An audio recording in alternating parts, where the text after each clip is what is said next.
Good morning, everybody. Thank you for being here again today. If you will, go ahead and like and share, post, and then grab your Bible, and we'll go back to the 106th Psalm. We're just going to look at two short verses this morning, and they are, and I hope you'll see in a moment why we're just picking these two, why we're going to stop there today.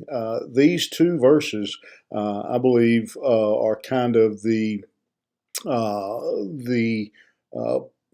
high point or low point of the psalmist's accusation or description of the psalm of the sins of the Israelites, and I say that because their sin ultimately here involves and they drag Moses into their sin.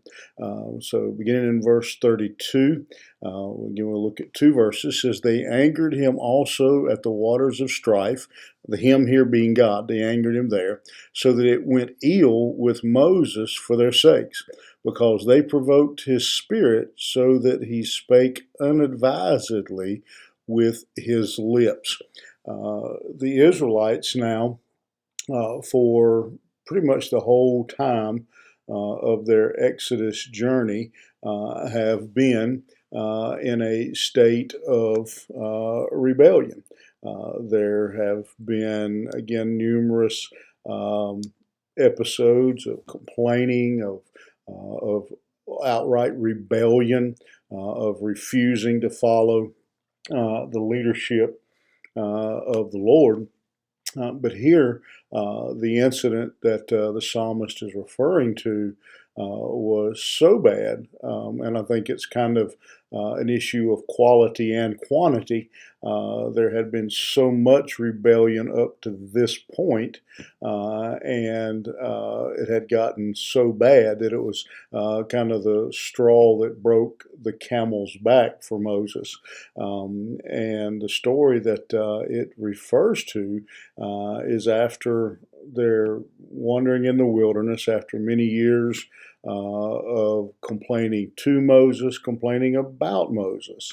They uh, spoke ill of Moses for bringing them out of Egypt. Talked about how they would be better off had they stayed in Egypt, and Moses left them alone. And here we come back to Moriah, at a place where God had previously, during the Exodus, he had caused water to come from the rock to supply their needs. And so they come back again. They're now back at Moriah, and once again, they have no water. And because of that, they begin to complain and gripe, accuse Moses. They grumble against God for not for bringing them to a place where they didn't have any water. And again, Moses was instructed by God. He was instructed to speak to the rock and to have water come forth. But instead, Moses, in his anger, frustration with the Israelites, the Bible tells us that he struck the rock with his staff. And so what we see here, and I want to walk a really tight line here with this and be very careful, because Moses was ultimately responsible for his own actions, just as each one of us is responsible for his or her own actions. It's obvious that the Israelites provoked Moses. Again, Moses made his own choice, again, just as each one of us do. But I think this is again, the high point or the low point of the description of the rebellion and the failure, the unfaithfulness of the Israelites, because it ultimately drug Moses into their web, drug Moses in to their actions in that place, and that is again one of the dangers that I think we need to be aware of. I want to approach this little section with two-pronged approach here, two lessons I think that come to us from this story, and that is the danger of our unfaithfulness or our sin or our actions dragging other people along as well, and impacting and affecting others. I am fully convinced that all of us have someone who is watching us. It may be your child or grandchild, it may be a coworker, um, maybe a neighbor, but others watch our life, and particularly so if you make much of the fact that you are a follower of Christ. You talk about going to church and those kind of things. Then your lost people around you, family, friends, coworkers, are watching you to check to see that whether or not it's genuine, to see how you do handle adversity. And so God is angry, and we're gonna, we see that here. That again, I think that's what really angered him at this point, was not just that they had mumbled and complained, but they had mumbled and complained so much that they had brought Moses, their leader that God had chosen, that he ended up falling victim to his anger, and allowing anger to take over in this situation. And so, one of the warnings that we carry from these couple of short verses, and then the whole text back in the book of Numbers, I think is that. And then the second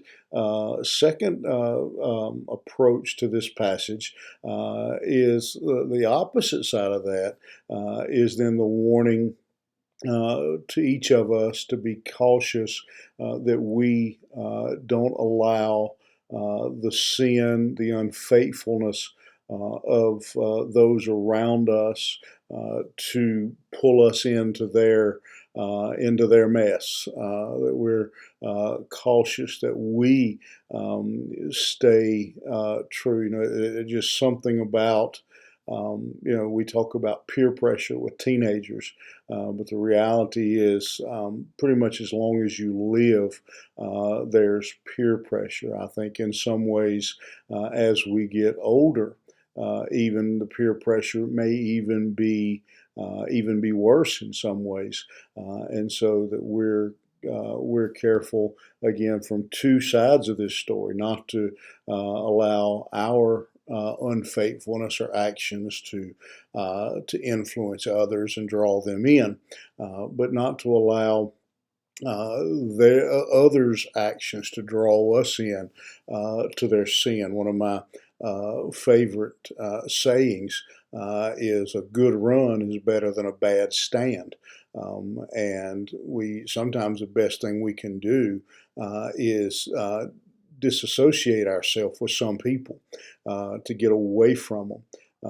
Many of you, I'm sure, have heard me, and I'll abbreviate this very quickly, tell the story of the guy who worked for me, who told me he was a recovering drug addict and alcoholic, but he would still go with his friends to bars and places, but he would say he always would drink Coca-Cola or water. He just, hanging out with his friends. And I kept telling him, you can't do that. You will eventually, you can't do that. Sooner or later, you're going to get drug in. And sure enough, I heard later that he had and had left his family. And left his children and disappeared basically on a binge.